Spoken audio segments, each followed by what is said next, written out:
اور جب ان کے بارے میں عذاب کا وعدہ پورا ہوگا تو ہم ان کے لیے زمین میں سے ایک جانور نکالیں گے جو ان سے باتیں کرے گا۔ یہ ہم اس لیے کریں گے کہ لوگ ہماری آیتوں پر ایمان نہیں لاتے تھے۔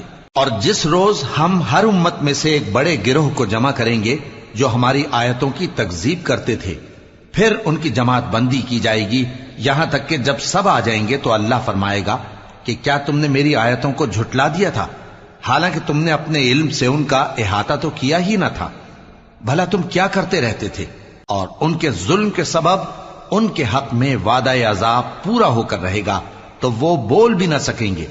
کیا انہوں نے نہیں دیکھا کہ ہم نے رات کو اس لیے بنایا ہے کہ اس میں آرام کریں اور دن کو روشن بنایا ہے کہ اس میں کام کریں؟